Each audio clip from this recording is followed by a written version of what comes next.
Nelson Chamisa's election campaign trail has been characterized by insults and hate speech at the expense of developmental issues. The Herald Nick Mangwana View from the Diaspora. The election date has been proclaimed and campaigning has shifted gears upwards for all serious political parties. We are seeing all sorts of attention-seeking gimmickry being deployed. The presence of international observers who have already started making forays into the country is great and something we have not experienced on this magnitude for quite a long time. But like everything else, there are side effects. Some opposition parties are now behaving like that weakling coward in the playground who always provokes others when they have caught glimpse of the headmaster. It is very annoying behavior, but a very effective attention-seeking ploy. The planned protest march by the MDC Alliance today is part of that kind of histrionics. The hate insults and hate language have also seen an escalation. From the podium to social media, insults are being used as a political tool to cause mental anguish, demean and sometimes disgrace a person for their political choice or position. Even in an election season, there are principles of politeness, and there is absolutely no need to violate same as one can still express their points politely without the need to aggravate the next guy. Many a time this writer has asked his social media interlocutors, noting their level of aggression, what would happen if they were physically in one place. It goes without saying that verbal aggression would easily transition into physical violence. But peaceful elections cannot exist in an atmosphere charged with political hate and aggression. It is happening already. We have to stop it. In this election season, we have already experienced sexism at the highest level of some parties. We have heard mocking invectives of the spouses of highly esteemed political rivals and other negative stereotypes. We've already experienced the infantilization of own wife by technically telling her that her position is not next to her husband but in the kitchen. There has been an upsurge in personal vilifications. Whenever some very grandstanding politician takes to the podium, he does not give two hoots about insulting his elders or mocking the dead who are not in a privileged position to defend themselves. Come on, Mr. Chamisa, you are surely better than that. If the truth be told, the whole thrust of Nelson Chamisa's campaign is based on hate speech. He attacks women, he attacks a whole generation for simply being older than him and believes their usefulness to society has expired or elapsed.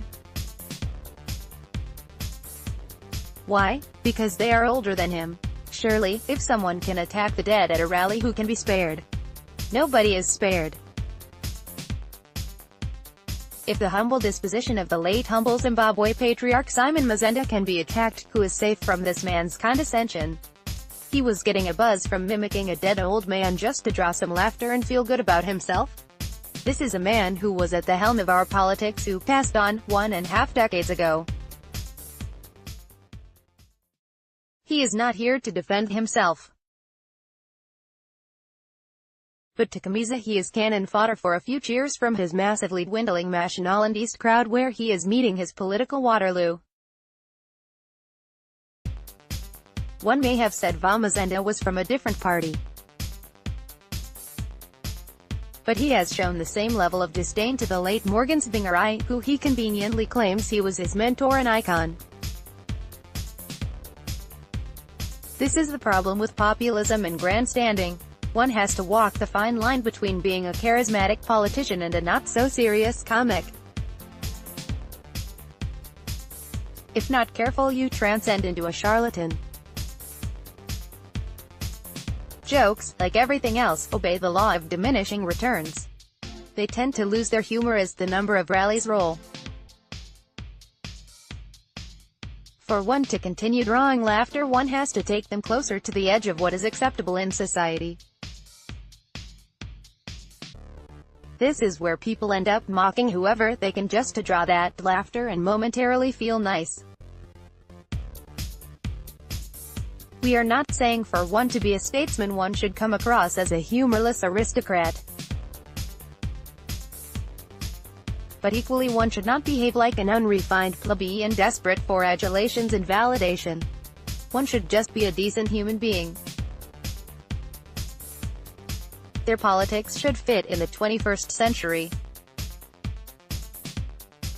We are tired of hearing people talking of their age and generation when their views on gender and age are so antiquated.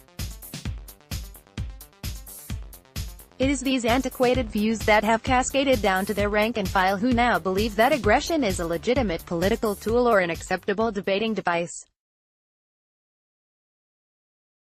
It is not, but decorum is. In a democracy there is naturally rigorous debate and contestations of positions. But resorting to aggression and insults is not healthy, is not therapeutic, and does not win one a debate in real life or in the now popular cyberspace. It is natural that we should expect to see grandstanding and political posturing from immature political players, but some of the rhetoric we are hearing is quite disgraceful. There is an expected adversarial positioning in such highly contested elections and a lot is at stake, but it is not war. We are politically polarized, all right, and our country sees everything in a binary configuration. Those anti-establishment and those pro-dynamos versus Highlanders. It used to be Thomas Map Fumo v Oliver Tukudzi and it goes on like that. But let that be harmless banter, not the rage-filled discourse we hear and see these days. Let our competition be a contest of ideas and not a contest of nastiness to see who can be viler than the other. The main opposition party in Zimbabwe loves to use the word consensus. But the irony of it is that's the very thing they don't like. They meet and engage with other parties including ZANU-PF and the Zimbabwe Electoral Commission, ZEC, on the one hand, and march against ZEC when there is no stalemate on any issue. We are dealing with a very dishonest outfit to whom everything is done for show. All outstanding substantive issues have been ironed out. Should people need another meeting, why don't they just call for it? Of course, they won't do that because what they are actually looking for is chaos and something for their supporters to feel they have some mojo.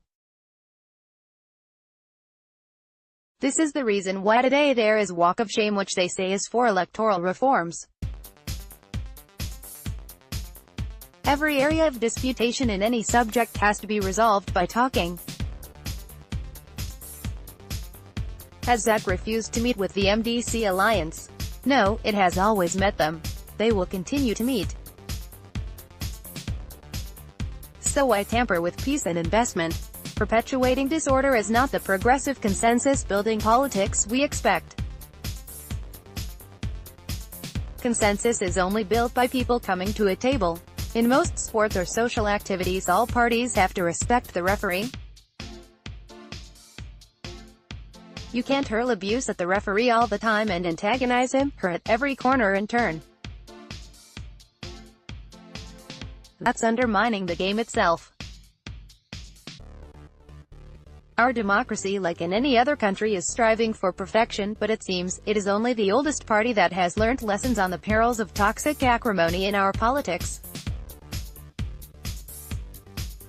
Some of the insults we are hearing have the effect of stoking tensions within communities.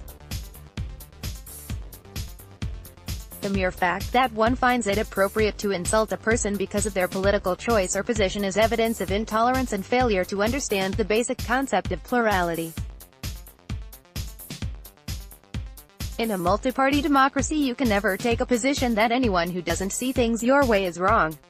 That is the epitome of intolerance and conceit. Everyone should mind their language. Nelson Chamisa uses intemperate, uncouth and disdainful language on the podium.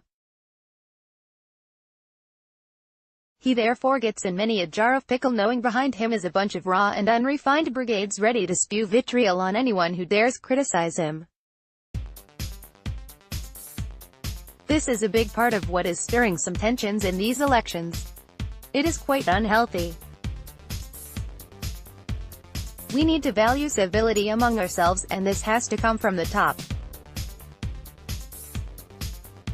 This is not the first time we have experienced incendiary political language and actions from irresponsible politicians who are ready to do anything for power.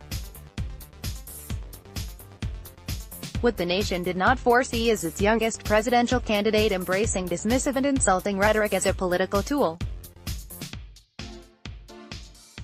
Can we as a nation think that mocking rivals and the dead is the right thing to do at this stage of our human development and nation building?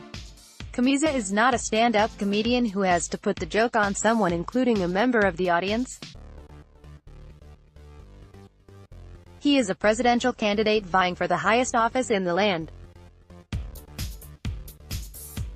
He has a decent following, therefore his rhetoric and conduct should reflect our own value system and the clean politics the new dispensation is trying to promote. Using mockery as political tool might excite a crowd, but it does not build consensus and surely does not bring people together. A politician needs a filter. Sometimes it's not just what Chamisa says, it's his mocking tone which is pure nastiness. This behavior has legitimized ad hominem attacks on social media on anyone who writes any post that appears critical of Chamisa. This very piece will attract acerbic attacks from those who have appointed themselves Chamisa's vanguards.